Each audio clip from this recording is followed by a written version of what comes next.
Time I'd like to call on Commissioner Barry Muller to give the invocation. Pray with me, please.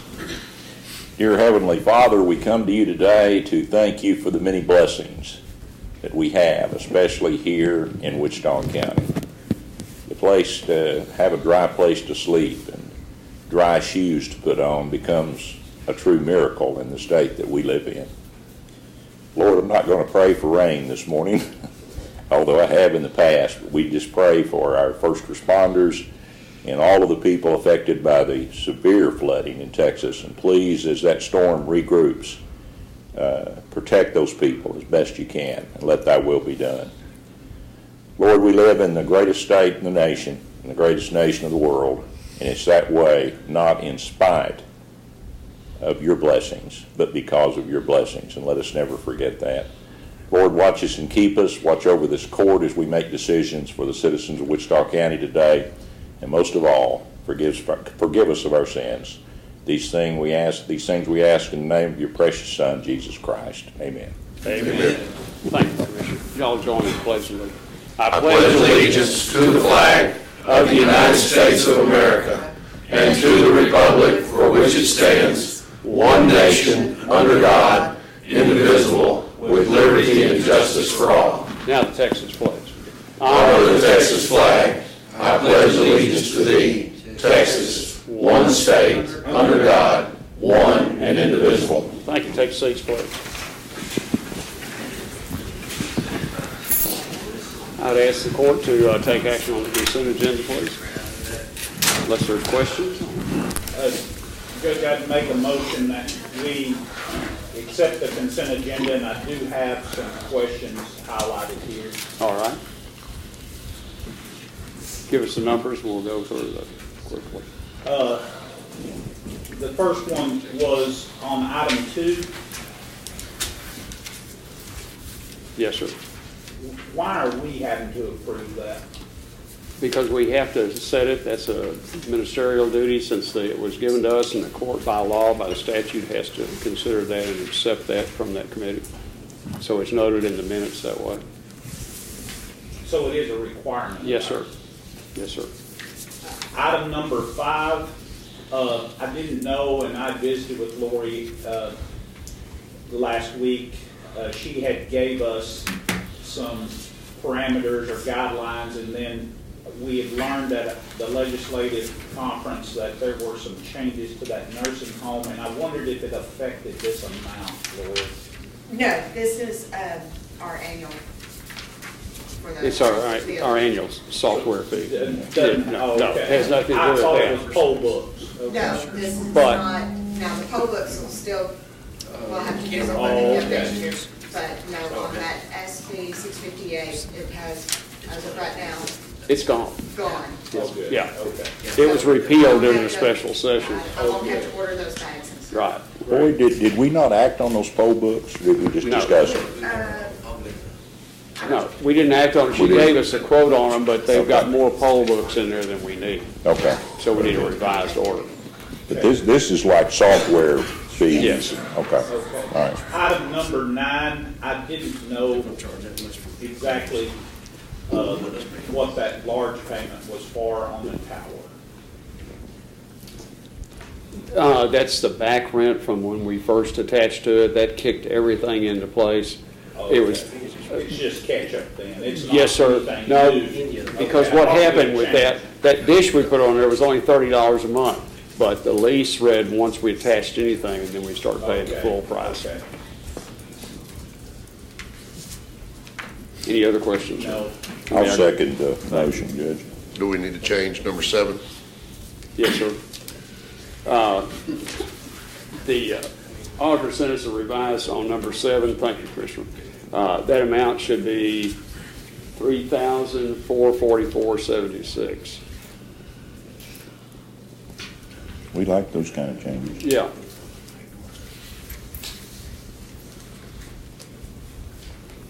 Okay. Anything else? Anyone comment on the consent agenda items? Okay. All in favor, signify by saying aye. Aye. Opposed, same sign. Motion carries 5-0. Okay, item number 1 is review and approve the emergency and regular bills for payment. Motion to pay our bills, Judge. Second. Motion by Commissioner Muller, second by Commissioner Watts to pay the emergency and regular bills. Any comments or questions? All in favor, signify by saying aye. Aye. Opposed, same sign. Motion carried 5-0. Item number 2 is discuss and review jail maintenance projects and work orders.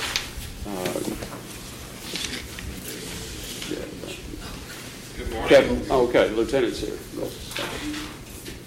All right, as of last week, we had, did you guys get that report for this morning? Yes. Yes. Came in. Yes. So we don't have anything open. It's working. Any questions? Tile. Tile. After talking to Tom, came and inspected the tile a week before last, and he said that tile looks good to go. And so right now we're just in the works of scheduling. It was hard getting him in. We got very busy, and so we're just at the scheduling phase of getting him in. Just gonna reground it. No, they're gonna do the whole wainscot like they planned on doing in the first place. But that was from that quote that was already approved way back when. Okay, anything else on that? Okay. Next item is discuss, consider, take action to approve the construction manager at risk selected by the Law Enforcement Center Advisory Committee. We have Mr. Perkins here, and he will set through those and will give us the briefing on what the committee has recommended. Thank you, Judge. Just a couple of 3 quick points, just to kind of what brought us up to here. As y'all recall, the court had decided to go with the construction manager at risk method of selecting a contractor. To do that, we put out a specification that says, for those who are interested, propose back to us, filling out some of the information that we've requested, which they did, and we received those back on July the 25th. The advisory committee, as mentioned here, the Law Enforcement Advisory Committee was put together. It was put together in 2 groups. In each group, there was one of the members of the court, 2 members from the sheriff's office. The county attorney and Ashley all were ones that were resources for those committee members. Each of the committees met separately, and then we came back together for interviews on the 17th. Because of the number that we received 3. So given that number, it seemed like a logical thing to just interview all 3 of them, not miss out on the best. That was done. Each of the members of each committee had a score sheet that they were asked to please fill out, which they did. They turned them back in, signed them to be sure that they would become part of the court record. And we met then on the 21st to compile the results of those score sheets. All 6 people, 3 on each of one of the committees, filled out their sheets. We got together and compiled those and came up with a recommendation back to you guys. And this is from the Law Enforcement Advisory Committee. The HPA and HOK were both advisory only. We didn't participate in the scoring. We didn't participate in the evaluations.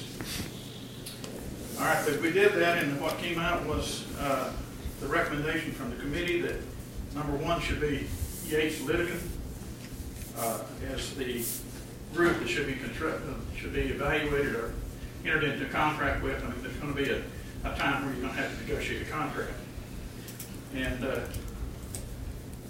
that's basically the recommendation from that Law Enforcement Advisory Committee. Ralph, I've got questions on the proposal as it was stated. Was it clear to determine the dollar value represented? Was there a multifold formula that calculated that number? For example, was there a checklist that said, I can't remember the terms, part of the job versus we cover these costs, and then that's calculated by the percentage charge?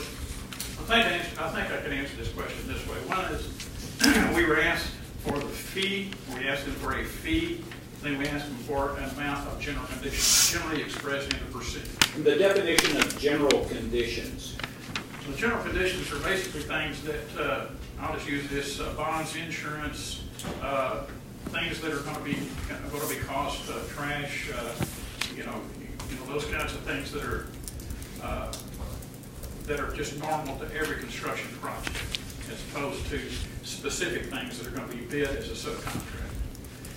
It was clear that that was what they presented, and we asked them to break it down. And most of them had a matrix or an explanation. In our general conditions, we have included this, and then at the interviews, many of them were asked specifics about those general conditions and fees, which helped to clarify some that if there's any questions about it. And then we purposely put the criteria. We had certain values, 10, 15 points. I think 15 was maximum one. It was done that way because sometimes you see a thing on the fee at 50 or 60 or 70% of the overall evaluation. We put that down at a fairly small number just so that it wouldn't immediately go to a fee-only basis, but you're looking at the qualifications overall. I don't know if that answers it. Yes, but so I'm clear, each construction firm had a different set of what they come under conditions and fees. They're different in every response, correct? They're somewhat different, yeah. Everybody wouldn't have exactly the same thing down to the NASI drive, but they were all very similar. Oh, okay. There's not a standard. I'd ask what kind of your question, is there a standard of what's general conditions and what's what I wondered. owner's work? And there's not. There's a document that we include that's called the general conditions of contract. And in that, there are many of those things that are outlined as general conditions. Everybody looks at it a little differently. Some of them want to call it cost of work. Some of them want to call it general conditions. And that's where you get into some situations where there's some small differences in fees. Now, this group has worked with HOK in the past. That's correct. In fact, Wednesday, I believe they're going to Lubbock County. Those of you who are going to go, that was done by Yates. Is that Wednesday? That's Wednesday. Okay. If I still have to have two, I can't make that, but we Right. still need 3 of us here for the payroll meeting. Are you here? I'm here. Okay. Right. So I guess Mark and I are going. Yeah. You two are here at 11 o'clock on Wednesday. Yes. Oh, okay. Absolutely. Any other questions? So as I said, we're not on the committee. I'm just basically reporting on their behalf, and most of the committee is here in one form or another. So if I can't answer it, they probably can. Should we table this item or should we immediately? No, we ought to go act on ahead. it? We need to move. That was unless you have some particular reason to do that. Mark was my fill-in on this endeavor here, and I just rely on him to tell me if he thought there was anything that I didn't actually score the company. No, it was not a unanimous decision, but the matrix gave what it gave, so. Were we able to check the references and everything? That had been done, and I made a couple of people I'm going to talk to had their hands full this weekend. Okay. They were South Texas. I got a good report out of from Commissioner McKay and Lubbock, and so. We checked on the backside, by that backside, I mean the architectural engineering references given and reported that back to the committees as well. The Commissioner's Court and the law enforcement side did their own evaluations, calling references. Sheriff, did you all get a chance to talk to anyone, your counterparts or in jail administration? I talked with the Sheriff Rowe previously. Is he in Lubbock? Yeah, Yeah. he's in Lubbock County Sheriff, yes. Did he mention they built their law enforcement center separate and apart from the jail? Was it, did he comment on that? Or? No, not really. He was just more focused on the jail itself and the construction.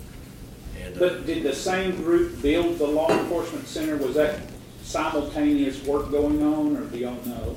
I'm not sure about the calendar of events. I just know that Yates was the company that was the construction manager. But they built both facilities, jail and lager. yeah, That's what I thought they represented. I had heard while we were at our convention this past week that they had sold the old facility, and it's already completely sold. So wow. I guess there's other repurposing it's going to happen from business side. We can put some for sale signs out the annex now if we want to. Fully Help you occupied, out. rental income. Yeah. Okay. Any other questions for me? Don't see any. Then we need a motion. You heard the recommendation from the committee. On that, Judge, I do have a final question. Yes, sir. Is there a calculation as to the cost of the CMR then once you use Yates's numbers here? I mean, was there a calculation, a rough estimate of calculation done as far as cost? Yeah, we basically took the information that they provided in terms of fee and general conditions, and we added those together and put those on, actually on the forms that the committee had. This is the numbers that were given. These are how those numbers work out. What was that variance, Ralph, from smallest to largest, About 6.5 to 10. percentage-wise? Mhm. But, I mean, what was the dollar value? Well, say, whatever, that's about 4% of 59 million. Okay, so that's, where do you come up with 4.5%? Well, I'm just saying, between 6 and 10. Oh, yeah. that's the variance. That's the Oh, okay. variance. Yeah. Okay. But Now- I'm take 10, so we're talking Which is 5. 2.3 million. Okay, but the top one is a cost of 5.9, Well, the 6, $6 million, yeah. That's the low one. That was the low one, and it went up to 10%. Up to 10. Well, 10% would be $5.9 million, correct? Oh, okay, Yes. yes. Yeah. Sorry. So we're looking I at- didn't And follow. where was Yates in that mix? They were in the They middle. were, no, they were number 2. They weren't low, they were number 2. Number 2. And, Mhm. so But- the low was, Trinity. was number 2 in the fee, but they were number 1 in the overall considerations. Number 2 was actually the high at over 10%, and number 3 was the low, but they were scored low on other things. And so this value, you're estimating to be just underneath $5 million then as the construction manager at risk, somewhere in that neighborhood? Somewhere in that neighborhood, yeah. But this is now that we're hitting this, we can discuss that once We we can. select someone, yes. And then what is that process once that is selected? What negotiations remain past this point? Simply, we might want to clarify some of those things that, in the cost of work, general conditions. In their proposal, there was a couple of things that I felt like if we coordinated how that was going to happen, we'd actually reduce some of the expense. One of those is we talked about the fencing, the north-south and the east-west fencing there by the gun range being the permanent fencing. So that would only be done once instead of put up a temporary fence and then take it down. So that's one of the things we want to talk about.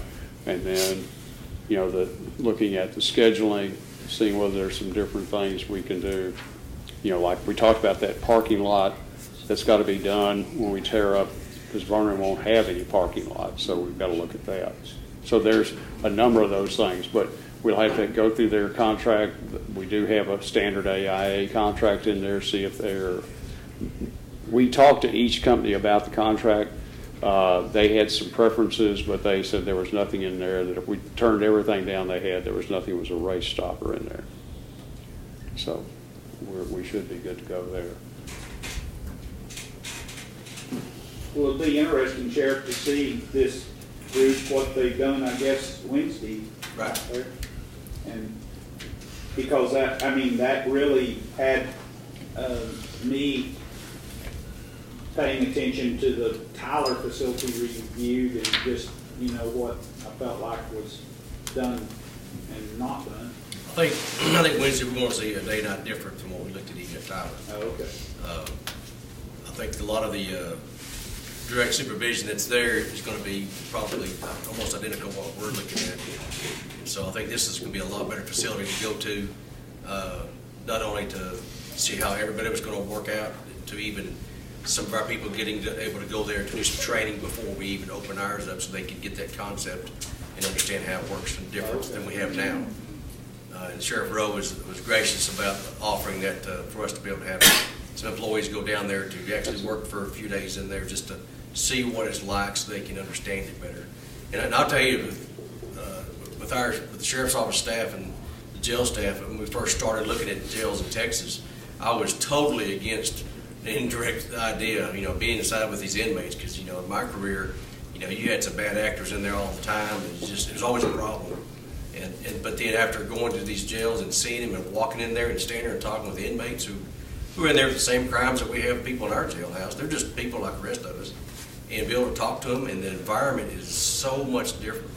You know, we know there's going to be some extra training for our people because of the type of jail it's going to be, but I think it's going to be so much better on the county as far as damages and maintenance issues that we won't have to deal with, because you got everybody calm and taken care of. You know, and I'll stress this again. I talked to the media last week about it.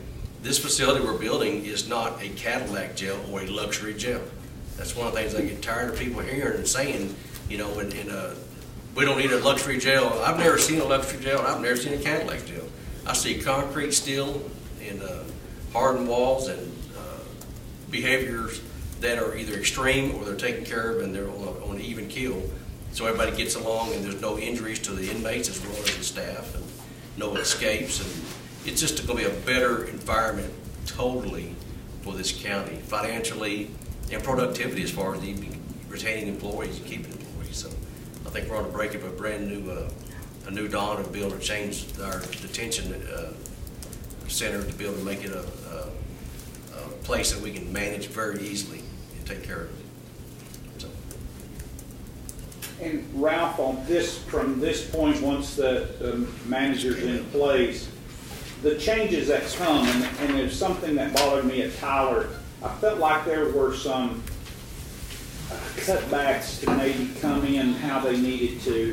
The floor was one of them that I suspected could be. I'm just guessing. But I noticed no baseboard around, and the cabinets were different than what we had saw previously at another facility. But I just wondered, will we see those as a commissioner's court on what those change orders that are requested are things that we get into that could make significant dollar values here, so that we're not blindsided by the fact that, you know, there's been a change that had to pull us into line cost-wise. Not that none of us are necessarily opposed, but at the same time, I don't want to have that same feel when I'm through as what I somewhat perceived down that Tyler. Well, throughout the whole process, you guys are the owner, okay? Right here, you're the owner. And you all make the call one way or the other as to what things going on. Now, we expect and we're encouraged that you all will appoint a person, which Jeff or Mark or whoever it might be, to be with us, because we're going to be meeting every week. We're going to be making decisions every week. When the CMA is on board, they pick up the cost estimating services, and they look and see, you know, what you're proposing can be done. I mean, we asked all of them that question during the interview process, or they were asked that question. I shouldn't say we, but they were asked that question. And all three of them said they, you know, looked okay. You know, a couple of them were really more definitive. The other one was a little bit, we just have to look at it type thing. But to look and see, you know, as we're developing, we're almost through with schematic design, as we're developing that, we think it's, still within our dollars. They're the ones that are gonna be basically doing it from a construction or contractor's point of view in terms of the dollars. And if it doesn't look like it's gonna fit, then we make decisions to reduce costs, either area, materials, or systems, or whatever it may be, in order to be able to make it work. But at that point, your representative, whoever it might be, is going to have a say in that. That will report back to you all on however often you want to, but at least monthly basis, come back and give you a status report. Sounds like a good plan. Is there a possibility that we could review the score sheets from each one of the committee members? They're on file with, I guess, Nancy. I think a copy was made to the county attorney, and she was involved in all of it from day one. I'd like to see those. Before we take action. Before we take action. You know, I reviewed those books and looked through them pretty good. And I've been in construction my whole life. Okay, it doesn't make me the smartest guy in the world, but that was my lowest pick, was Yates. And I'd like to understand how our committee got there. I'd like to, I know what experience I've had my whole life, 35 years in construction. I don't know what kind of construction experience our committee members had. I don't know what they based their selection on. I'm curious to know how I can see it totally opposite or totally one way and they see it totally, and I'd just like to understand that before I voted for $1 million difference in Mark price. makes the comment that it wasn't 100% with everybody going in the same direction, but that basically whenever you add the numbers up, it led to that pick. And if you look at the score sheets, and we did, every one of the score sheets, each one had a different number at each one of those different categories, and they saw it differently based on what they read in the books, and then what some of them changed their mind and attitude at the interview, which is what I always suggest, and we brought that out, is that once you're talking to people and asking questions, you get a different read on them as opposed to just reading something on a printed page. I agree with that 100%. Well, and I think along with Commissioner Harvey's comment is due to the Open Meetings Act, which is in place for a very good reason. It's going to limit several of us on this court that are going to vote for this, and we have very limited knowledge of what we're voting on. Is that where your head is, Lynn? Exactly. I mean, just because of that rule, we can't participate. I think every one of you received the books. We did. We did. And I read the books. And I read the books too, and that's whatever I was telling you. But that's not that's lowest. That's not like an interview. But you all weren't in on the interviews. Yeah. Right. And we weren't. you had all last week to ask for that information and look at that. We need to move this process along. So if you're willing to stay at lunch and get that done, Sure. and we can do it. I'm just saying, we cannot keep kicking this can down the road. And, Well, I don't that think kind of there's stuff. been any stalling going on, Judge. I think Well, we're moving right along. I'm just saying that, That wanting to look at those score sheets, that was available last week. I didn't know they were You're talking available. about when we were gone to No. Austin? We could have had those scanned and emailed to you, Commissioner. Yeah, If that's what would have been on our mind, well, I mean, good Lord. okay. I would like to add that there was a commissioner and a judge on these committees who sat and didn't Right. vote, but they, y'all, I know y'all communicate, so just saying. It was no hinky-dinky doing things on the background. It was, and I agree with what you talk about construction, but in jail world and jail construction and in jail business, we're looking at, some of us look at different angles as who's got the best experience at actually building jail, who, Yeah, Somebody I'm had the most, more of a and somebody contract guy, and, Well, I thought you were gonna say more of a trying contract to control cost, change orders, and just it's more really all those years. It all came down to contract, and that was well, I different things are weighted different, David. And understand that. I just like to look at that Understand that. pretty close. I'm just reminded every day we go to the jail annex that in 94, 95, this was a quote from a commissioner, built the cheapest jail in Texas, unquote. Who had a lot of experience in construction. He did, and it was the cheapest jail built in Texas, I promise you. And y'all seen it, and y'all walked it, so. But if that was the goal, that was the thing to do. I mean, you know, you But gotta we all go back know to in what county you and go. city and everybody in government that Yeah. it's not always taking the cheapest one's the best one for it, and not taking the most expensive one's the best for it. That's right. I think this is where you're I gonna agree see with this. that. We have one shot to get it right, and if there's Yeah. questions, Well, that's true, and we that's- should table this until we at least tour the facility in Lubbock and have everybody a chance to review the data, so, Well, I'm not gonna be able to go to Lubbock. I'm gonna be right here with Woody. you know, but we can definitely report back on what we find in Lubbock. Well, and nobody, and I'm not questioning anybody's work on that, it's just that this is a big deal, guys.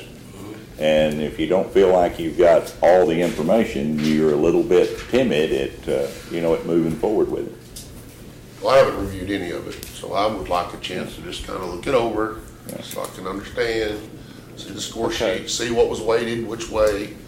Because, whether or not they provide water cans on a daily basis doesn't Well, we weigh could- near as much to You'd act me on it as if this they have afternoon, adequate couldn't we, drainage. Judge, if we recess?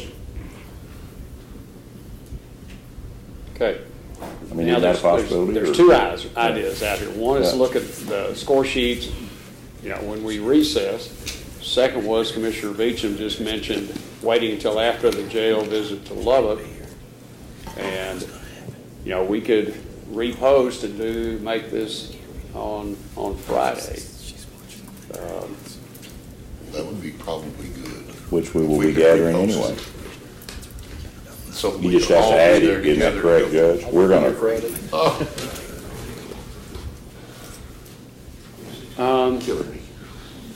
we're gonna meet Friday, aren't we? Isn't that on the, We could host for Thursday.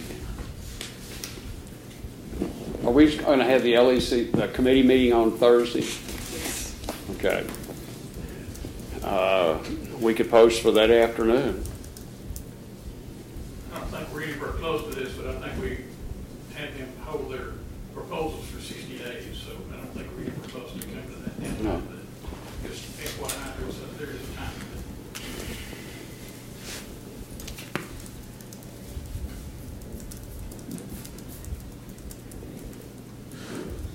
Is it that critical that it's done this week, or can we not hold it till Monday? We can hold it as long as y'all want to hold it. But Well, I mean, I know we need to get it done, but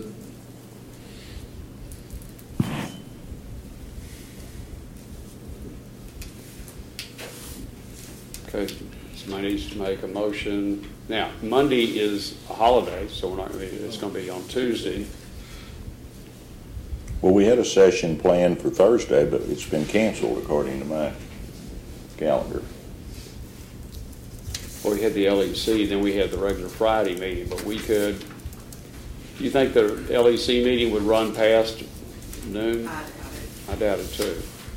So we could do it for, 30. Thursday at 1:30. Now, why is Thursday better than Friday? Because Mark will Mark be will here. Okay, I didn't hear that, Yeah. I'm sorry. But, and I guess the option be Thursday or the following Tuesday. Or the following Tuesday. I don't have a would think it problem. would be a little leveler come the following Tuesday Okay. itself. All right, I'm fine with that. well, I would make the motion to put it back on the agenda for Tuesday. That way it give us an opportunity to both tour the Lubbock facility, the rest of the commissioners review the data, and also have a chance to follow up on. Could we also have a work session at 1:30 on Thursday, so we, as a commissioner's court, review those scoring sheets and have some good conversation over what we see? I mean, can you do a work session on Thursday and then vote on it Tuesday? We could. Yeah. Well, I think that's what we need to do, is sit down and go over I would this. amend my motion to include a work session on Thursday afternoon, then. What time? This is serious. 1:30. Well, We need to dedicate all the time we need to make sure. it's a big decision, and we can't Big take it deal. lightly.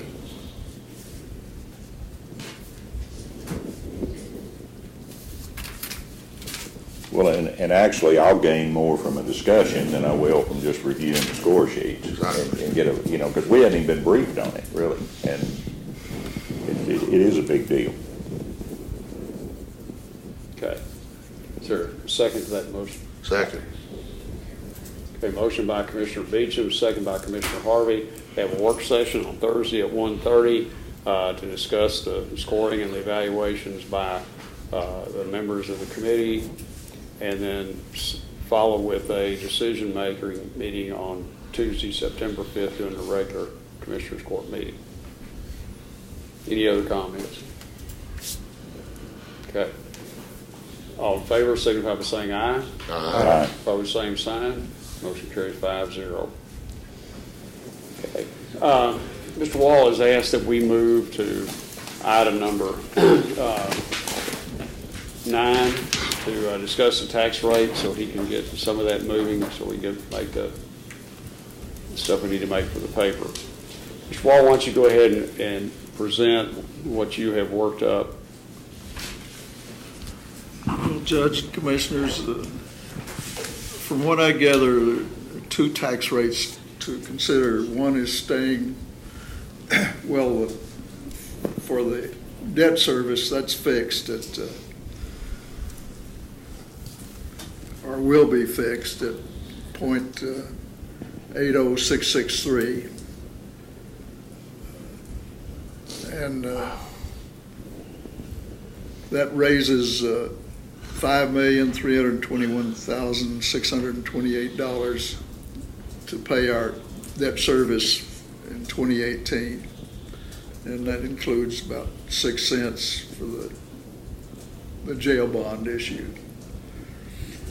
So what's in play is the M&O rate, and currently that rate is 0.582158 per $100 value. So you can either vote to keep that rate or stay with or go to the 2017 calculated effective M&O rate of 0.576640 cents per dollars for $100 value. There is, between those two rates, there's a $364,038 difference. So staying with the current M&O rate would give you an additional revenue of $364,038. So those are the two choices that I believe are in play. That's a difference of just under 0.6%, right? Or 1 cent. That's correct. Well, wouldn't the INS would be .08, right? Not .8. 0.08. 0.08. 0.08, I'm sorry. Yeah. Yeah, we have a little trouble with that. 0.080663. I know there's lots of points and lots of, but it is .08. Yes, sir. Right. Yeah. 8 cents. Right. Basically 8 cents. But we did come in just practically on the head of what we had anticipated the bond payment to be. Yes. We had been pretty successful in calculating that. Can you all be here Thursday? I'm sorry, Jeff. So we're on a tight schedule if we plan to pass the budget and tax rate on September the 11th. So. Well, and I think that in fairness, we have told our constituents that we would maintain the tax rate and only add the amount to fund the jail bonds. And by doing so, we would retain the current M&O rate of 0.58 and add to it then the INS rate of 0.08 for a total then of 6628. You know, while it's a small difference in the amount, we have had all of these discussions. We've talked to department heads. We've talked about reducing expenses. We've talked about trying to keep from escalating that towards that 80-cent tax rate. And I strongly feel we need to go with the effective rate plus the M&O rate, which includes the jail bonds, the other indebtedness the county has, and do that. and give the taxpayer that break, because the effective rate is designed for you to bring in the same amount of money that you did the previous year. It will do that with a little extra on the new property value, plus the fact we are reducing expenses considerably. I think it's time to make that a fair both way approaches. If we were hurting, but we're predicting that we may either break even or have a slight surplus for 2017. Now, any number of things can happen over the next 4 months could sink that ship. But I really feel like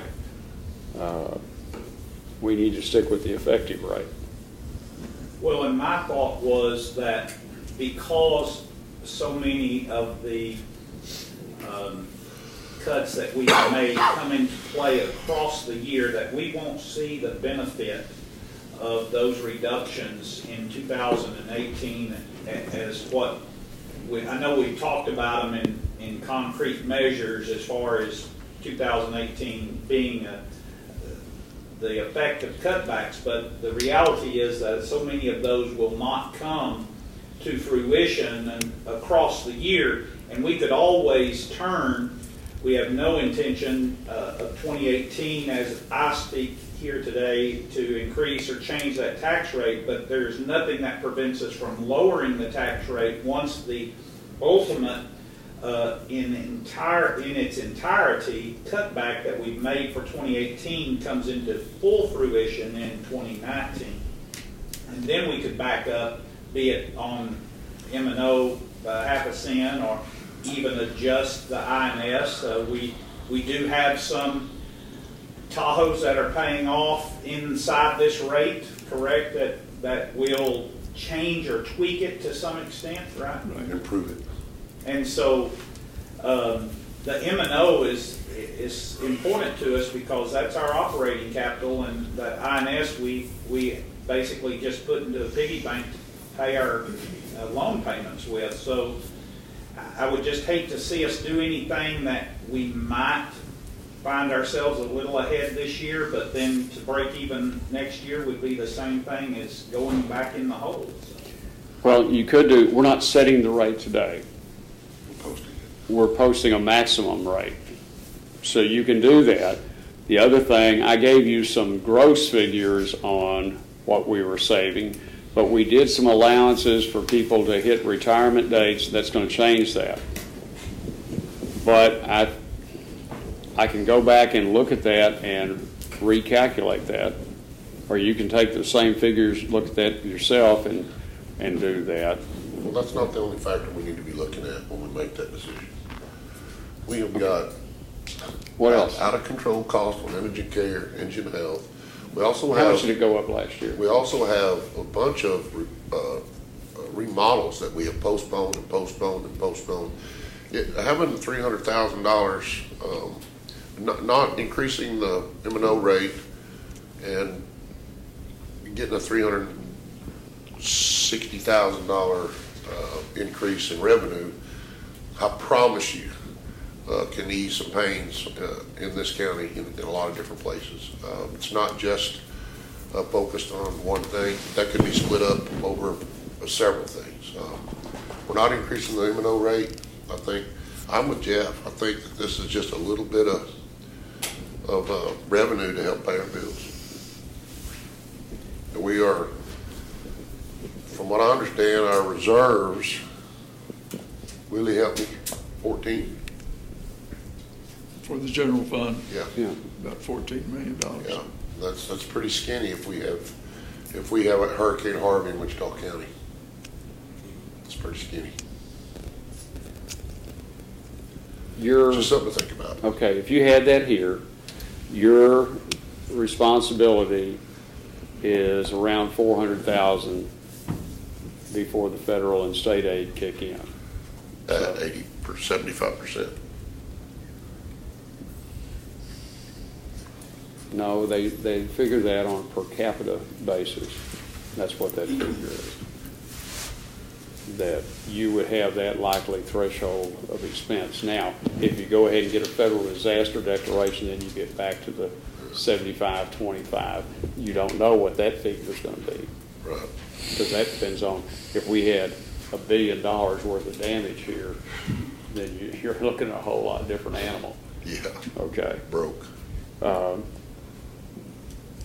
But we have money in the permanent improvement fund to do the things we've talked about doing on that schedule. I don't see a problem in that. But in the essence, today, if you all want to, you can say that's going to be the maximum proposed tax rate. And We're setting a not to exceed, what we're doing really, Judge, are we not? yeah, that's really what we're saying.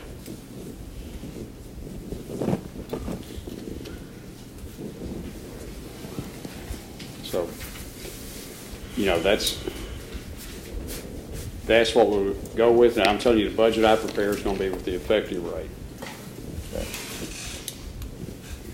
Then why do we need to vote? Because you can You're just vote gonna and do what change you it. wanna do. Commissioner, it's my budget responsibility. What you can do during the meeting, if you follow the preacher, if you change the tax rate back You to said that 2 the... or 3 times, and we have spent months sitting around this table putting that the budget together.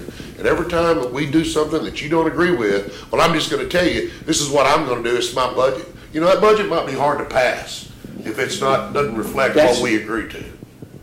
That's pretty what arrogant you're- for you to say that. No, it's not Yes, arrogant. it It's a is. matter of belief and position, and we have talked all through here as much about effective rate as we've talked about the current M&O rate.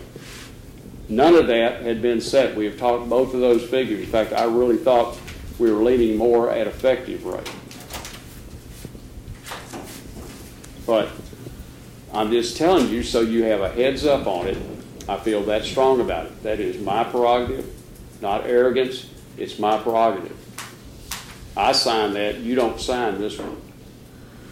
Now, when we change it, if you all go with that, that's fine. Then we all sign it and it goes forward. That's what the last budget and tax rate hearing is about. Well, the good thing about it, there's not a major difference between the two. We're not looking at a nickel, No. you know, and so that makes it a little bit easier. I mean, I think since we're setting a not to exceed, you set the higher part, and then you go back to work. And that's what we did last year. And- Remember, and we set see it what up you at the do. 7.99% Sure. last year and then came in considerably lower than that. I think you leave yourself that option. Yeah. See what comes in these last few days of negotiations and looking at the facts. And as you said, we realize that savings that we've built into this budget are not going to come to full fruition. Maybe we'll get 2/3 of them. I think that would be optimistic. It may be more like half in the year of 18. They will come past that, but I think those are numbers we need to look at. I just would be in favor of setting the mark for a straight across and then working to do the best we can. Do we need a motion for that? Yes, sir. Yeah. So moved. Second. And your motion is set the maximum rate that will be considered. The 6628. Yes, sir. Which would be the same as 17, if I'm understanding it The correctly. M&O would be the same. M&O would be the same. And then work to do the best we can. I mean, once again, that's our goal always at the end. This isn't the vote that matters, it's the next No. one that matters. Yeah. Okay, so we're setting it at .662821. Yes, sir, I believe that's correct.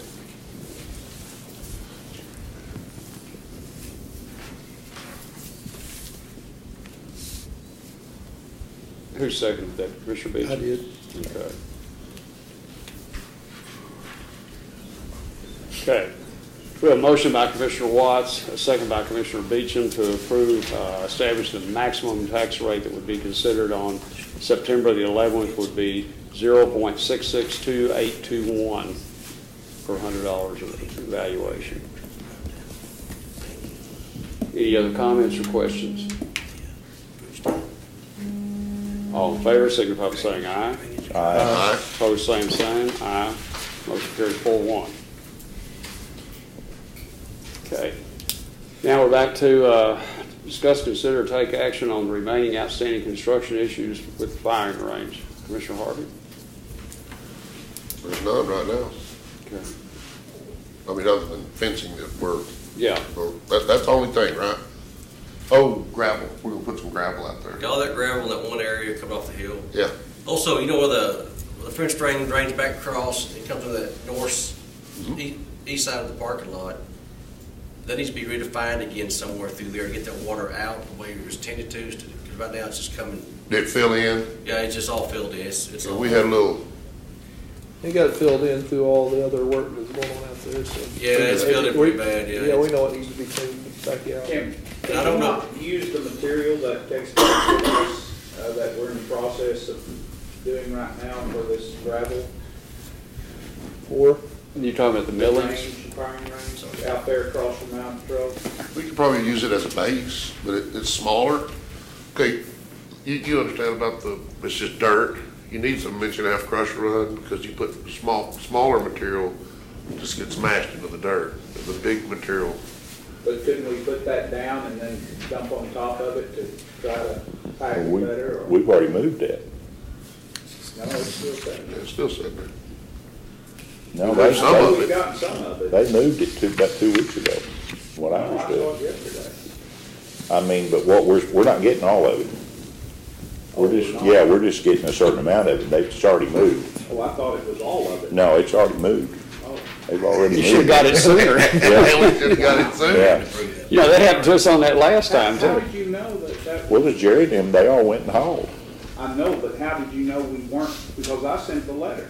Oh, I don't know, that's what Jerry told me, is that everybody got so many loads, and that was our portion of it, that we didn't get the whole stack. Would you check on that? But yeah, I'd like to know for sure, because we could have miscommunicated. Yeah. Could have happened, Well, the letter that we authorized Commissioner Watts to sign.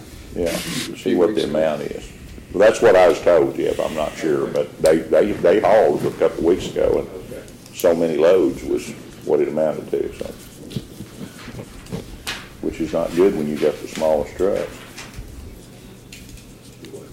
No, I need to know what we asked. Another question about the drainage we're talking about.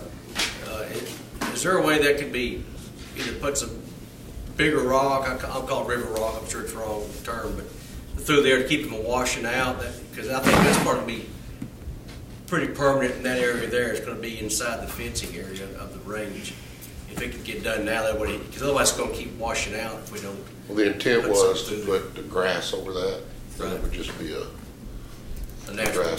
grass would keep it from washing out. That's what the intent was. It's a lot easier Yeah. to mow and not have to weed eat and edge around the big riprap rocks.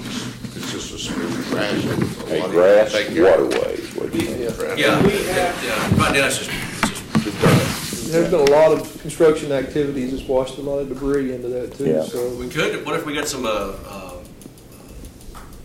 What do you? The kind of things you put down on the ground to keep the dirt I there. think we have them, Some Dave. I seeding. think I have some left over from Bradley Ranch Road job. The Silt dams. silt dams. Something like that. Yeah. Yeah. Silt There's dams straw, or burlap. Yeah. Put some burlapping through there to keep the dirt in place. And if we get, I don't know if we Looking like seed it swimming now. pool we- noodles made out of Yeah. straw. That's what they look like. Put some sod down. Yeah, Yeah. put some sod in there. Do something to contain that, build it up, keep it. One of the best ways to do it is get some sod laid and go in ever so often and stagger some small hay bales, slow the water down, let that sod get established, then move the bales out and let it fill in. That's the way we do it, and we're doing waterways. And it That'd works be a pretty good thing if we can get that done, because it'll save it. I don't know who's got some Is small the burn, sprayers now, is the but burn starting to get some vegetation on it after we had the work done on it? Oh, yeah, we cut it Yes. the other day. looks good. It It's made got work plenty crew of went out and cut it vegetation. the other day, so Good. they didn't turn over any mowers or anything on it, so it worked out good. But It's if we not could get- intended to be mowed. Yeah, It needed it. It was about 2.5 feet tall. It was getting had a bunch of weed stuff growing in it. Yeah, I got, We just lagging a couple junk cars. Shep and Make them sure- weeded to it get one out there time. and get the careless weeds, but you gotta pull them. But there's 7 different kinds of natural vegetation that's Yeah, supposed to they be. didn't buzz it. They just got Yeah. it knocked down. Well, we'd like for it to make seed head. That's the goal for the first time or two, to reestablish Make it all the thicker. varieties. Yeah. But that grass waterway would work much better because you can mow it, and if you get rocks involved, then once Oh, again, yeah. the labor's a lot better. And you can get it established, it just takes a little effort. If we get the hay bales and what you're Yeah. talking about, that'd Yeah. be prime for that. You just slow it down enough to let the grass establish. And once the grass gets started, it'll spread. cover the whole thing. Okay, anything else on that? Okay, item number 5, discuss, consider, take action on uniform reimbursements for the sheriff's office. Chief, we didn't have any backup material on that. Derek sent. Did you? Okay, I didn't, but it wasn't in the packets. Did it come out this morning? No, I sent it Friday. Okay.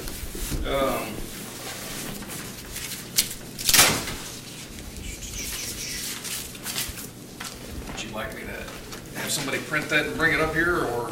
I can look at one of theirs. Or we got it. Was that submitted to the auditor's office yet or not?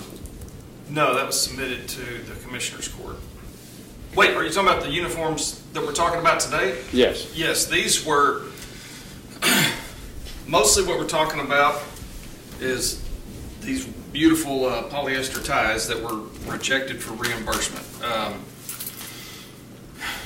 And what we're asking once again, and I apologize that we're here again, one of the reasons is because the item we're trying to work out with the Galls. Mr. Skinker with Galls has informed me a couple of times that he's just not able to get a meeting set up with whoever he needs to set it up with in the auditor's office so that he can give a demo. When we talked about this last time on the 25th, it was about uniforms. We had some deputies in here clearly in uniforms that were not marked, and we heard that we were going to be suffer exposure if we paid that because we didn't have tangible evidence of that those uniforms met the standards. And what I had provided y'all was 44 pages on. Let me go back first. I'm sorry. This is kind of your your uniform policy type guideline. Yes, we were also advised that we had to have tangible, like logos or monograms on every single thing in order for it to comply. The next day, I went and called the lady that did our exam here in Wichita County with the IRS, and what she advised me was that she found no issues with uniform reimbursements for the sheriff's office. She stated that she never has and never would require as evidence any photographs, and she's unaware of any instances where the IRS has ever required it. She said that while employee logos generally render clothing unsuitable for general wear, they don't always do that. She gave me an example. She gave me an example of an agency that put their badge on tank tops for their officers to work out in, and those did not qualify. She said that the essential part of the test was, are they required to wear it, and if they actually don't wear it. And when I told her that our policy prohibited wearing of complete or partial uniforms off duty, she replied, and this is a quote, "Well, that makes it easy, they all qualify." And we were talking about items for reimbursement. The first 4 pages that I provided you are the Sheriff's Office dress code. And on page 3, since apparently I didn't get it out soon enough, wearing the Wichita County Sheriff's Office uniform, portions thereof, or any insignia which indicates employment by the WCSO is expressly prohibited except while on duty, participating in official sanctioned events, performing approved off-duty work, or by permission of the sheriff. That policy was provided to Ms. Stevens on May 26th. That was a week before we had our meeting on June 5th. I had not had my conversation with the IRS examiner at the time. Pages 5 and 6 are a memorandum for record directed to federal, state, and local government employees, and it's referring to the tax treatment of uniforms issued to government employees by fire and police departments. On the second page of that, it says, it talks about the 2 tests that you have to meet. Are they essential, and are they suitable for off-duty wear? It says if the police or fire department prohibits off-duty wear, then the clothes are not suitable for ordinary wear. The second prong of Revenue Ruling 70474, which is exactly the revenue ruling that the IRS examiner referred to when she was talking about our uniform reimbursements. So you determine the actual suitable or non-suitable, not the clothing itself. If you tell somebody they're not eligible to wear their... I don't know why anybody would want to wear this ugly tie off duty. I've seen uglier, but I could give y'all 5, and I don't think we'd ever see them on TV unless it was a stunt. But We need 5 of them for next commissioner. I'll get you some if you'll wear them. But I don't know why anybody would want to wear it. But if you work for the sheriff's office and you're wearing that, you're in violation of policy. And to me, the IRS rules are clear that if we have a policy that prohibits it, it's reimbursable. Yes, sir. Deb Stevens came to this court. Deb, have you got your computer up? No, I don't. Thanks. She said that, if I can recall this correctly, that our exposure to reimbursing employees for something that could possibly be worn off duty was very, very minimal. And that if the IRS dinged us on it, it wouldn't cost us very much money, like less than $1,000, to pay whatever tax that we should have paid or whatever. So, since our exposure is so minimal over the argument of whether it complies or doesn't comply, or it's a brown tie but doesn't have an insignia on it, etc., I think the court could probably, based on Derek's visit with the IRS lady, that our exposure is probably 0. So I think that if the supervisor in the sheriff's office approves uniform reimbursement, then it probably would qualify, and that we would not have an IRS issue. So I make a motion that that we pay approved sheriff's office uniform reimbursement requests that are approved by sheriff's office management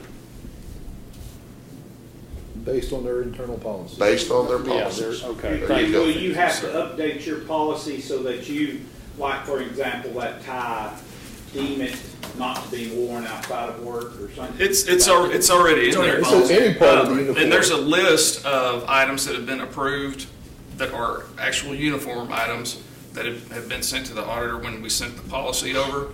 And if something is not on that list because it's a special piece of uniform stuff, maybe for a canine or an interdiction officer, that'll be accompanied by a letter that says this specific item is approved. Well, she said she really didn't care. We just needed as a court to make a decision. She said our exposure is next to nothing. It's very minimal. So, Well, I appreciate it. I hate bringing it back up because, like I said last time, daily hassles are a contributor to job satisfaction, which directly affects turnover, and we've lost almost 30 jailers this year. And if we can get this ironed out, that'll be one less thing that's going to make people dissatisfied working here. Second Commissioner Harvey's motion. I got you down already. Derek, in that good work there, one question, do you have that lady's name, rank, serial number, so if we get this? Michelle Pringle. Okay, She's but I mean, an is it IRS in what your documentation there and her phone number? I'm just saying. Her phone number is on this report, Okay. Judge. All right. And when she wrote down here at the bottom, if you have any questions, please feel free to contact me. I thought, well, I've got some questions. Okay. Did you send what you have sent us to the auditor too, or not? They should already, they have the I'm talking about policy. what we had I will forward that Yes, packet sir. exactly just Please. to make sure. Yeah, because I think you brought some new information there that, oddly enough, for the IRS, it makes sense. Yes. It's kind of frightening, but Yes, sir, Sheriff? One of the other things is us getting involved with the Galls Corporation, where we can go in and determine this is this is the approved uniform items, period. It's not going to be gun magazines, no firearms, no flashlights, no handcuffs. This is what for uniform wear only. Once they do that, the portal that we want to set up between us and the Galls, which goes directly back to the auditor's office, is the employee goes in there, selects what he needs. If he's under his $300 limit, then that bill goes right to the auditor's office, and the package is shipped to the sheriff's office or to the individual. And that way, if it's not on that list, they're going to pay for it themselves. And that's something we want to get set up before the 1st, so these people can order their things and stop having to go through some of the problems we've had. Just want to make that as a note.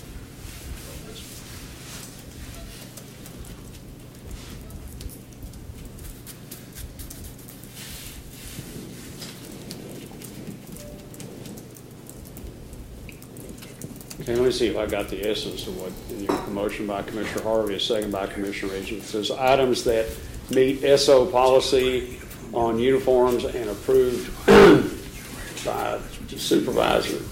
I'm sorry, IRS. Items that meet SO and IRS policy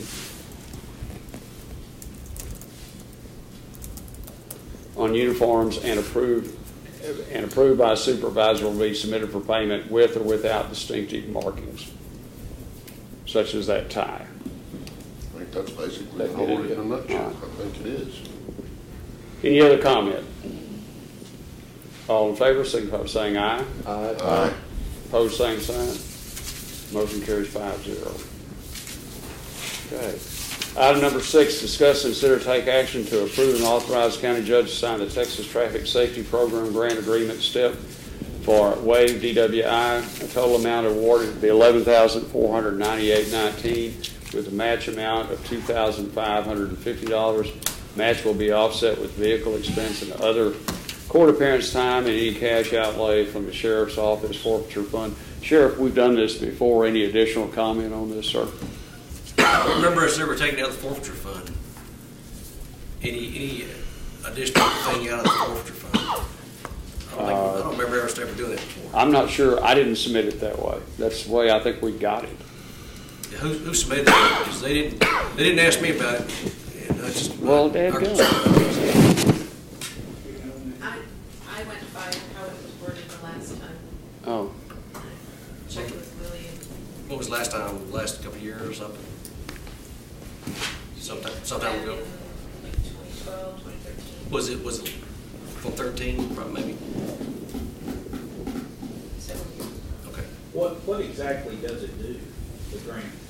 That pays for deputies' overtime to work for DWI enforcement.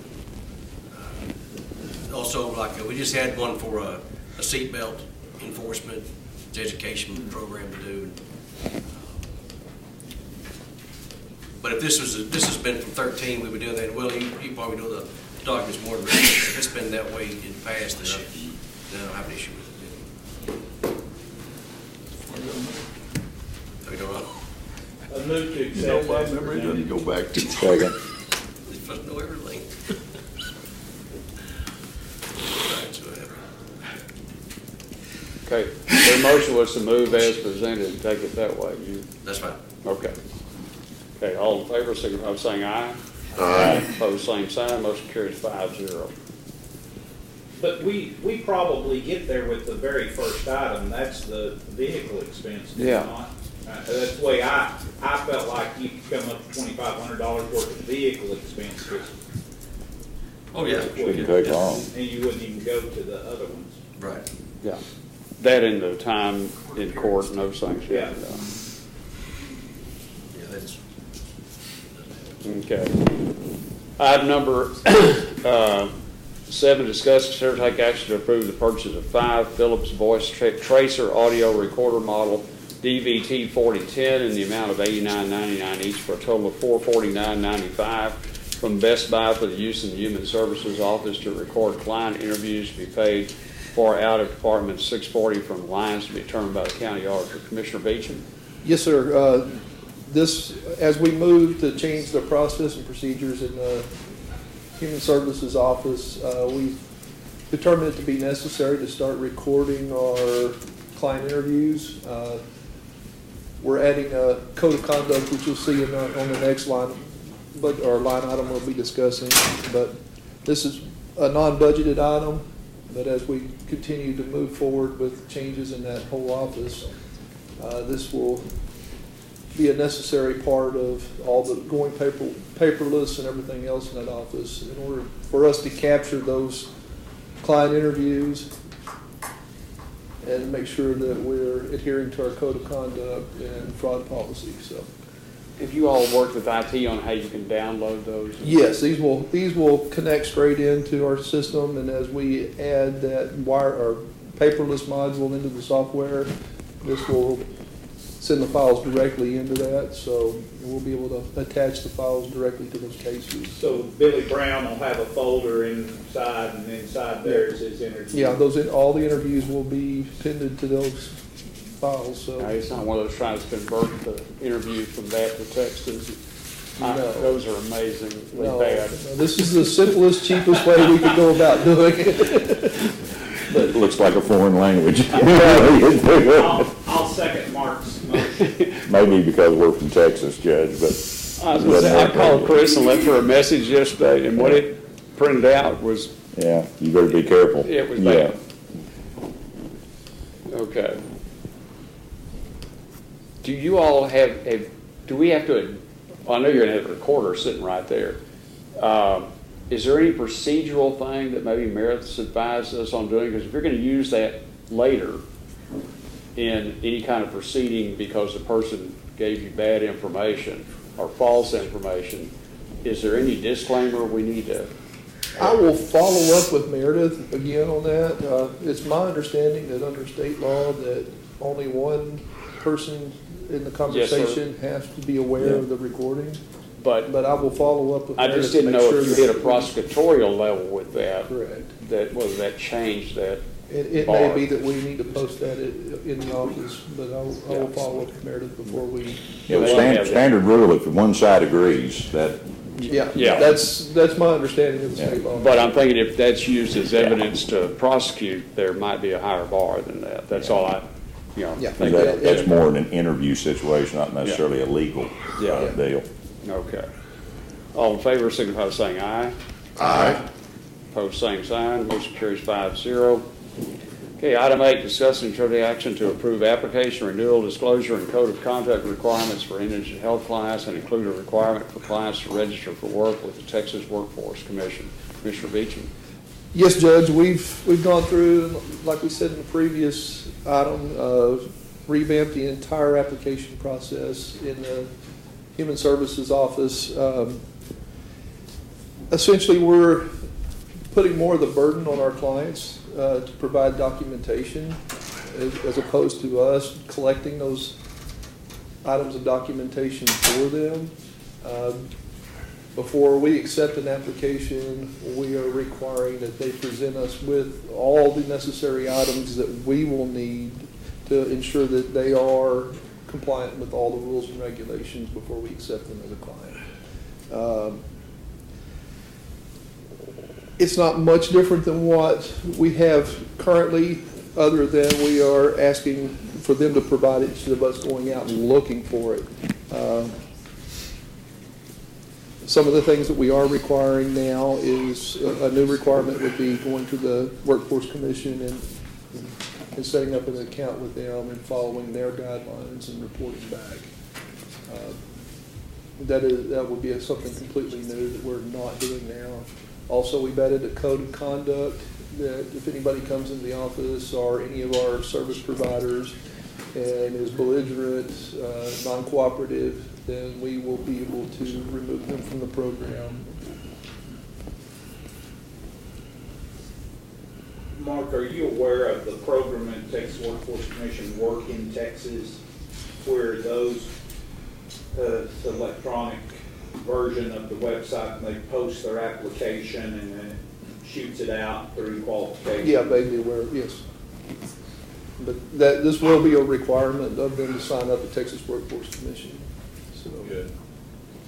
and it's something that a lot of counties are going to. This is not a unique thing. It's just something that we But if never. they're physically enabled, it doesn't apply to them. Right, it doesn't apply to them. There are several things that would allow them to opt out of that, but we would need documentation.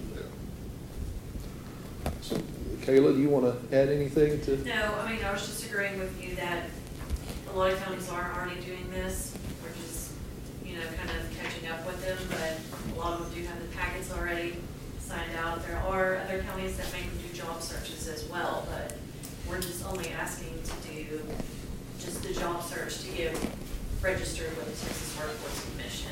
So, Now, I guess, does the Workforce Commission in any way notify us? Let's say Johnny goes and then he doesn't participate, and he loses those benefits, but you aren't aware that he's not. we could be in more talks with the Texas Workforce Commission if we needed to. We could.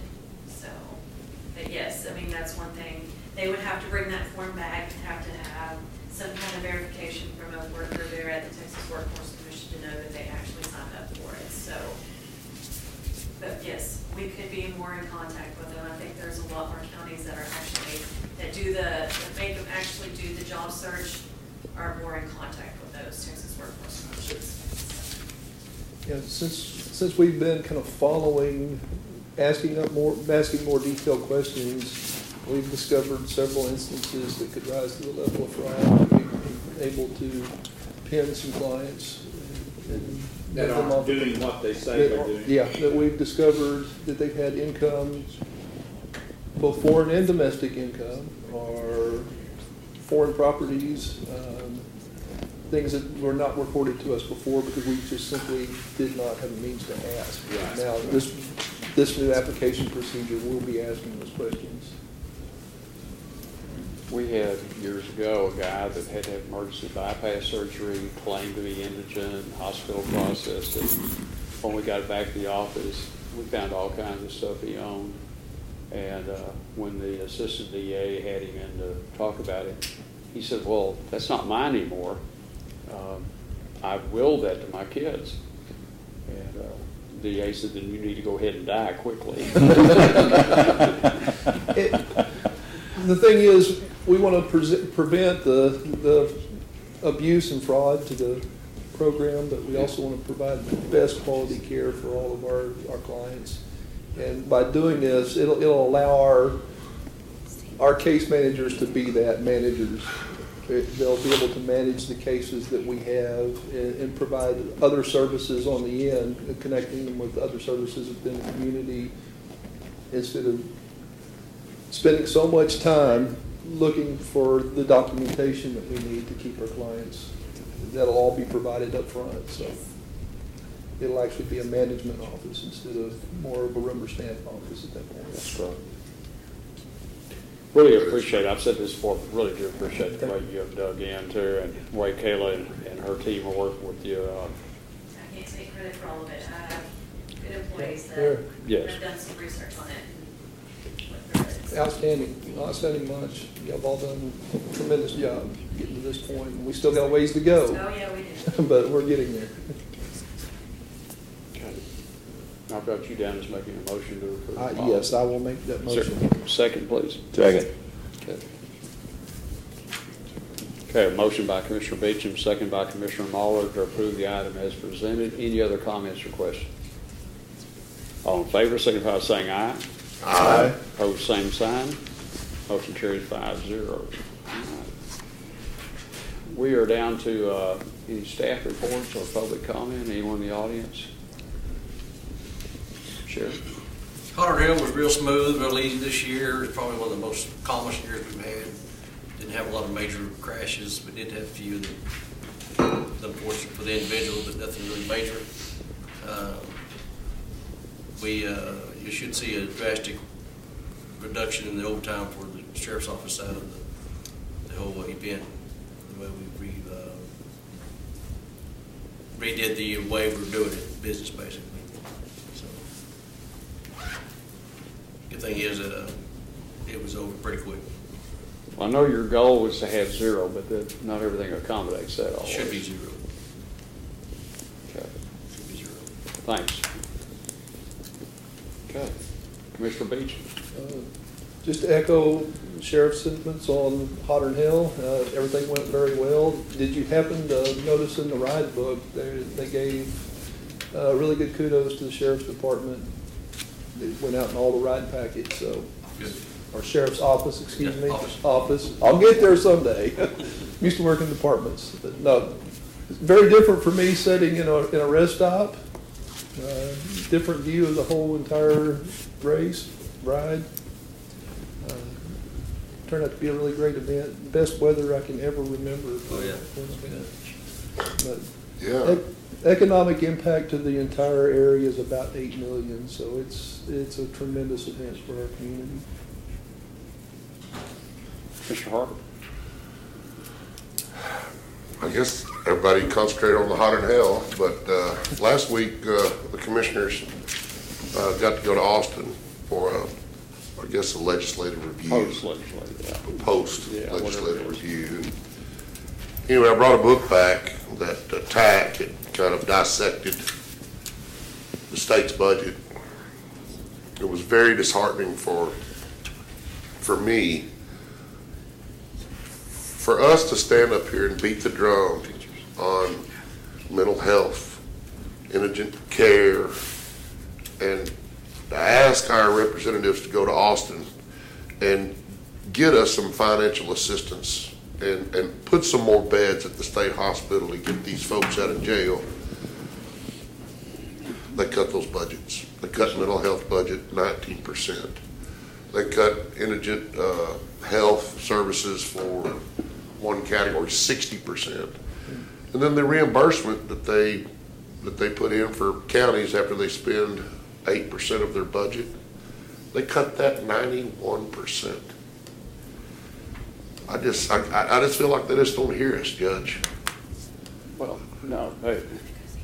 The other thing they did, we identified when we had 2 new reps from this area, and they jumped behind all of that money they hold, which was $5.2 billion. That's all special funds, 911 fund, the 2 different funds to support volunteer fire departments, all of those little things all added up to that. Well, they did a great job. They promised $1 billion a year coming back out of that to go to what it was designed to go to. It wasn't designed to build a state budget balance.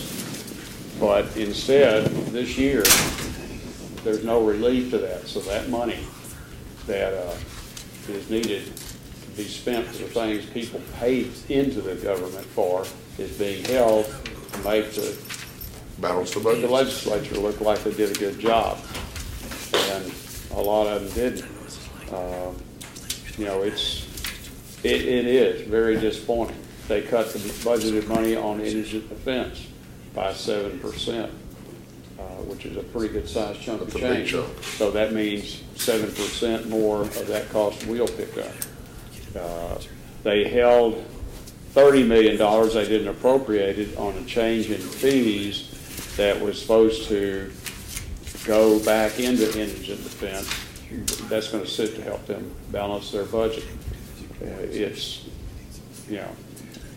Then the other thing, and they keep trying to say, oh, it's not that way, but if you read in that budget under funding, it says property values for paying into the school fund will increase one year by 7.1 and the next year by 6.77%, which is exactly what they have criticized us for, which is above the 4, 5, or 6% they had talked about limiting us to.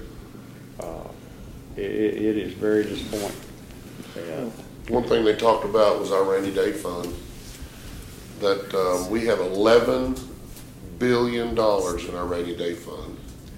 And our new state comptroller had come to the floor late. He didn't get anywhere, but he wanted to bring our rainy day fund down to $7 billion and take the balance of that and invest it, because that $11 billion is drawing almost zero interest. It's just sitting there. And Glenn Hager, which is an old farm boy off of Highway 90 between College Station and Katy, he came up with a pretty good idea. If we could do like Bob Hampton does for us and invest our rainy day, I mean, that could be huge money as a return on just investing in that rainy day fund. You leave $7 billion liquid and invest, I guess it'd be $5 billion, but that was a good idea, but it didn't get anywhere, so they'll wait till the next session to try to approve that. I did find out that from revenue, generated by, I guess, mainly, just gonna say mainly our sales tax dollars. The revenue is 118 billion, but when the federal funds come in, total revenue, wish I had that book in front of me, so 280 billion. So there's lots of big numbers goes on down there, and when they say they cut something 7%, that's not 70%. It's probably $70 million. So those small budget cuts like that you see on that paper represent hundreds of millions of dollars. So it's a direct impact to the county.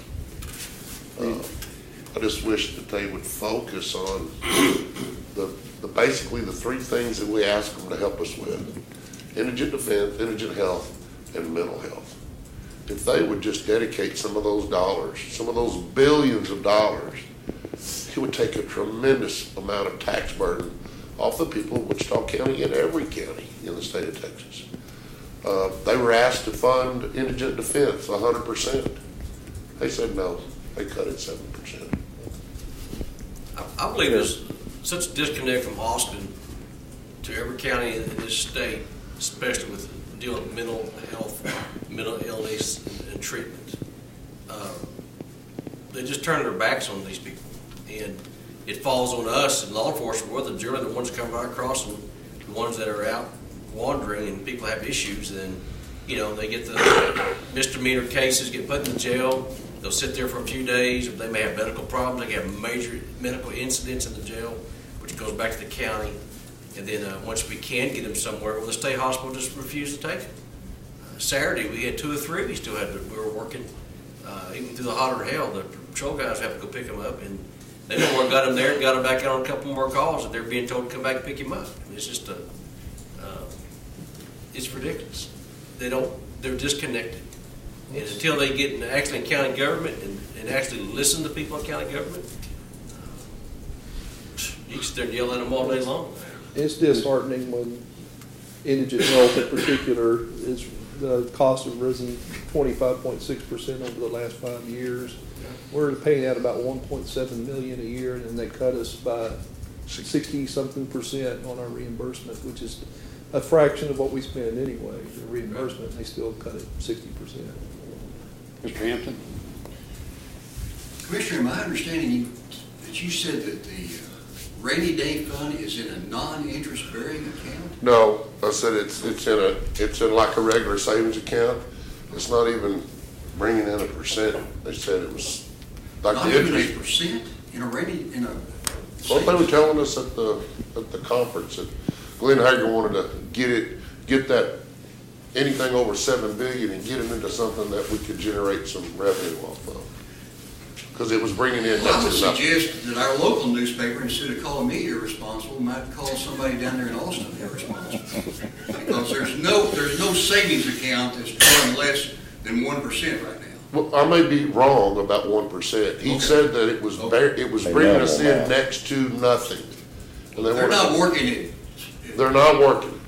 Growing that we need to, as taxpayers, we need to be jacked. That's ridiculous. The other part ridiculous is the fact that we pay the state 95% of the fees and fines that we collect and do all the work on. That ought to be in the newspaper also. We send them 95% of the work that we do. And obviously they're not listening to anything you say.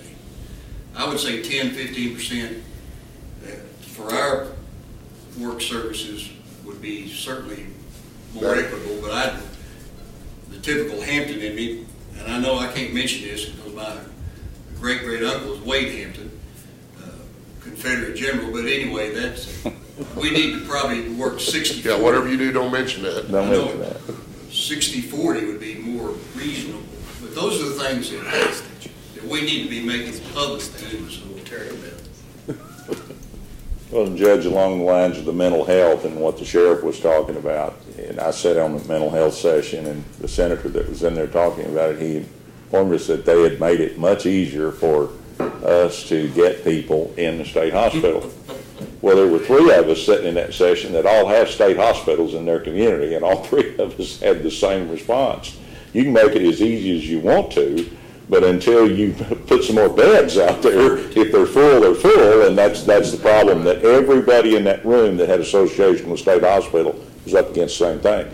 That's great to make it easier to do it, but it doesn't sound like we've done a very good job of that. Of course, it may not be in effect yet. I bet that's the deal. It's not September 1st yet. Next school year. But just making it easier is not going to help if the room at the inn is not there, and that's where we were. But just, that was one of the things that stood out to me in the mental health deal, is we just continue to have that problem, and we kind of do lip service to it, but we don't really do the fundamental things that are going to have to be done to make that work. So, but a great conference. You always learn a lot. You learn a lot of it in the hall between sessions when you talk with fellow commissioners and judges and others. There were quite a few sheriffs that were there participating, and you hear their experiences and what they did and how they worked on problems. But well, we've still got a long way to go, folks. There's a lot of work to be done. And the Sheriff's Association of Texas has a great voice of people dedicated to go down there and deal with that. What's that guy that's heading that up this year? Sheriff Wilson. Yeah, he does a pretty good job. He is not bashful. No, he's not. One of the best stories I heard was from a fellow commissioner out in West Texas. I won't call any names, but lives in a pretty densely or sparsely populated county, and had a lady that came to his house and claimed that she owned it and was obviously just really caused a problem. The deputy came, picked her up, and their answer was to transport her across the county line. So I said, we're not bringing those people to Wichita County. I mean, that's going on out there. I mean, that just points out the fact that we don't really have a great way to address that problem, and it is growing. And boy, look at all the stress and things that are going to happen coming out of this hurricane deal. And by the way, while we've been having this conversation, I was just watching the radar predictions, and it looks like that thing's going to spin back on land after it recharges over the water and go off to the east now. But it's going to still catch Houston and all that. Guys, we've got major problems on the Gulf Coast that they're just now beginning to, well, they haven't even started sorting them out. They can't. It's still raining. And it's fixing to get worse. That rainy day fund you were talking about. That's right. It's fixing to get worse. I mean, it's going to spin right back over ground. That was proposed in the special session was to cut the disaster fund by $40 to $70 million. Luckily, that didn't happen. Yeah, not good timing. Some of the things that's happening down there is just mirrors almost what happens out of Washington, D.C. When you have our governor telling people 48 hours at least, start evacuating yourselves, you need to leave. Then you have people within that city on Twitter, which I don't tweet Twitter or anything like this. It's ridiculous to me. Go tell about what I think. But the thing is, when you've got people in that city government making fun of the governor and bashing what he's saying that you need to do, it's not going to be that bad. And now there's 45, 50,000 people still they got to rescue. How bad is it? I don't think it's as bad as they thought. Now those people have to eat crow, but they won't ever admit it eating crow because their views are warped from everybody else's. My personal opinion. But if it wasn't for the people that's come out, the civilians that go out to help with boats and everything, the first responders can only do so much. We all know that. There's such a great contingency is going down there now. I know there's been over 1,200 DPS troopers in all of North Texas, including our area. They're all being sent down there. There's so much. Our guys too. Gang wardens are leaving. Well, I got bugs. Chair, when we were coming home Friday afternoon from the conference in Austin, coming up 35, the southbound side was just bumper to bumper with electrical crews, tree trimmers, the military, just convoy after convoy heading south. So there's lots, and my thought was, where are you going to park all that stuff? Yeah. And I mean, there's a tremendous outpouring, but you can't get in and do any work till after the rain stops, basically, and it looks like another wave coming. So well, of course we're keeping up with it as well, but they're still in rescue mode. It's not even close to being recovered. Oh no, they're still rescuing. And, there's unfortunately they're going to find people in houses that's stuck still, and it's such a disconnect. Once again, you've got people in the city telling people to get in your attic, go to your attic, get high, and then the other people who live through the Katrina trying to tell, hey, they need to have an axe with them or somebody to cut a hole through your attic, and Yeah. how many people do you think we're going to think about that when the water's rising? Or have the You're physical. not. Or even have one. Well, physically, they do it. So that's unfortunate. We all know through Katrina that many people were found dead, or didn't know where they were at. They were dead in their attics because they tried I to. could take my chainsaw with me, but it probably wouldn't start, so. So it's Loaned my battery operated one, but it charged up. Well, last Friday, NIM Kid issued a strike force out of Wichita County, compiled of Wichita Falls City firefighters and Burkmanite firefighters. They're in, I'm not gonna be able to say the county right. Yep. Rioli. Refugio, that's it. Refugio. Refugio. We know them. They're in Refugee County right now. Game one time. Refugee County. They're in Refugee County as we speak. It's close enough. Be like the New York weather guys down here, but. One time, a long time ago, Commissioner, the Iowa Park Hawks played Refugio in a state championship football game, which is why we know it very well, and played them to a tie, as a matter of fact, if I remember right. So, heard of that place before. Commissioner Watts? Yes, I want to compliment Commissioner Muller. Rogers Road couldn't be any better with the seal chip job that's done on that. It is New machine works good. Professional. Yeah, Machine works good. It's just smooth and level. I couldn't quit driving it. I had to drive out. I thought I'm going to find some blemishes here. It was just really top notch. Well, all the precincts participated, as always. Did a good job. And is that due to the wider box laying I down think it is. smoother It and not is having that ridge? Or? It is a better machine, and they're just now really getting the handle on it before they can really run it. I think that's going to be a great The addition. edges was sprayed and it was, the same width all the way down. It was just really nice. Yeah, they found some modifications they could make on it to make it even better. They were dropping some rock out. Yeah, and I did notice, but I felt like won't that settle into the road? Doesn't that rock if They sweep it. Oh, you can sweep it? They sweep Is it. that better than to let it? Yeah, because the loose rock that's driven on It'll try. breaks your other rock loose from the oil. So they go out there and sweep that I up. wondered about that. I didn't know, but I mean, it's not to any great extent, but I could tell some pockets. Yeah. But that's really. That's going to be a And good none of those addition. were hotter than hell roads either. No, they were not. They're working on them tomorrow. Yeah. They're starting tomorrow. And we'll be starting Old State Road, Yeah. taking that base up next week and putting a new surface on it. So. It dawned on me, we were talking about the millings across from the rodeo arena, that's 2 separate years of takings. Nancy's going to verify this, but I believe what Brian is saying is that he'll accept another letter at the start of their year because they laid it in there across 2 years and they need to move it out over 2. So we Okay. took we'll take the whole pile, but he needs to wait till the restart to Okay, take the rest. I see. It's a timing thing. Well, I knew they'd hauled some of it here a couple Nancy's weeks going to ago. find out that date for sure from Brian Moore on that. So. Well, I think if you Good put it on materials. next Tuesday, you're in the new fiscal year for them, and you could put the Yeah. request in. Yeah. You get that, Nancy, will. Good materials too. I think it's the best pile we've had, so good stuff. I want to report on Steve Bowling's doing better. I think he dodged a great bullet. What are you talking about? When he hurt his back because of the riding lawnmower falling off the trailer over on top of him. I didn't know that happened. Yeah. And they really felt like, and he was severely immobilized, but they feel like that is just some small fracture that they're able to, with rehab, fix without doing any surgery of type. So he's coming around, but he was really in pain and couldn't move, and old Greg Lynn told me that he was refusing to eat because he didn't want to have to get up and go to the restroom or anything, and so he's kind of come over that corner, but he's doing a lot better now. And on that note, That's dedication there. he is putting together or chairing the state cook-off September the 23rd in connection with homecoming there for Electra, and a lot of different classes are cooking, and that ought to be interesting if you're out and about on September the 23rd.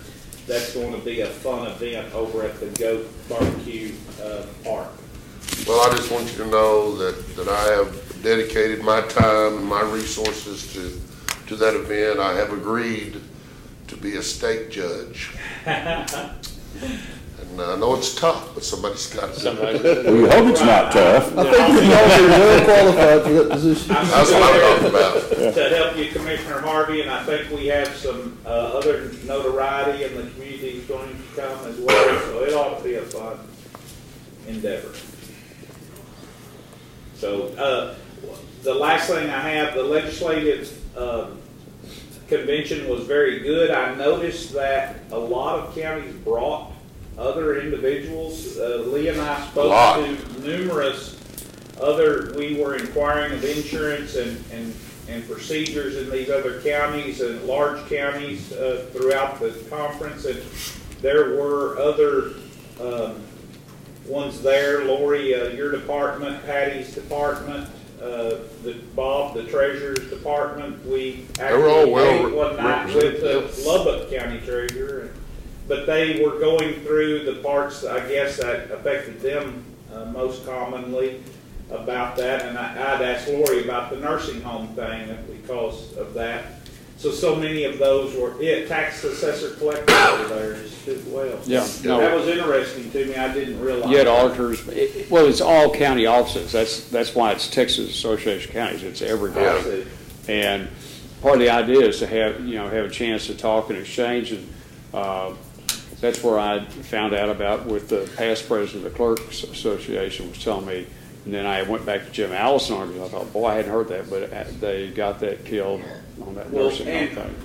And if you've never had the opportunity to, and it arises in the future, Dr. Rick Rigsby spoke to us in the opening remarks, and he, I have to say, is the most phenomenal, one of the greatest guys I've ever heard speak, and he just incredible, powerful, tenacious, and so it was a great opportunity to get to hear that. I had never heard that, and so I was excited. He's been to Burke before and spoke, and I just was in awe of his presentation. I believe it's the best I ever heard. I believe so. Really good. We think he ought to be a Harry Patterson leadership. I agree 100%. I'll buy my ticket right now. He'd be huge. All right. One of the things I learned, I want to just share this with everybody. You've had 2 shots already. I didn't finish. You know how we're so stagnant here as far as our growth and stuff. And I was talking to the tax assessor collector from Chambers County, and they had a $800 million increase in valuation in 1 year. What county? Chambers. And Down property on the coast. values. Yeah, property value. $800 million in 1 year. And she says, that's pretty steady. Yeah. Holy smoke. Their industrial growth there, Yeah, down where they are, and on the port area, it's their tax rate's down in 40 cents something. I can't remember what she said, 40 something. But still, wish we could just get a little growth. Keep working on it. I want to thank Commissioner Harvey. You came up with an idea last year after we did the spaghetti cook-off. Those tubs you cooked for us, they worked out fantastic. They even with me driving the truck, they stayed stacked on top of each other. You didn't tie them down? No, I didn't. I didn't think about that. Are those the potato cookers, Judge? No. They're not? No. Those work pretty good, too. Yeah. I just took some totes and cut them out. Yeah, but it worked out well. And Nancy, rest stop was great again, as usual. When I was walking up Saturday, I heard guys going down the road talking about how neat a place it was, how friendly, and the great food, and wasn't like other rest stops that had neat stuff to eat there. Wasn't the usual just fruit and stuff, and so, Yep. Well, I believe that you should give some accolades to the folks that donated that meat, like Texas Best and, who else did that? Yeah. Callister's, Tasty Yeah. Deli. El Chico's. And then our sponsors, you know, we've got some sponsors from our architects here, from, did HOK also, or was it just? No. Oh. Well, I state sponsorship, they're bleeding right now. They're bleeding. Yeah. So, but it was good because we had a lot of help, a lot of And also support. volunteers, You know. Yeah. Okay, the other meetings we've got scheduled right now, Wednesday at 11 will be a special meeting in the Commissioners Court to discuss, consider, take action, review, and direct payroll claims. Also, on Wednesday, the Law Enforcement Advisory Committee will travel to Lubbock and back to look at the jail. And then on Thursday morning, we will have the Law Enforcement Center meeting, followed by a special meeting of the Commissioners Court work session at 1:30 to review all of the CMAR applications and the scoring there. Friday then will be a regular deal to review the emergency and regular bills. Any budget discussions, because we will put the budget in. Wednesday will be filed. It'll be made available to the departments to come back and say, wait a minute, y'all missed this for me. I wanted that. And I really, whatever. So there's still a chance to come back. And then when we vote on it on September the 11th, the court can consider any of those changes that are requested to review at that time in between there. So, okay. Yeah. Do you all have anything on budget we need to come back for this afternoon? We have it posted to do that if we want to. No one's, we haven't had anybody make any requests. I don't believe I had seen anything. So, all right. If that's the case, then we'll adjourn. It is 11:48. Just came across the Weather Channel.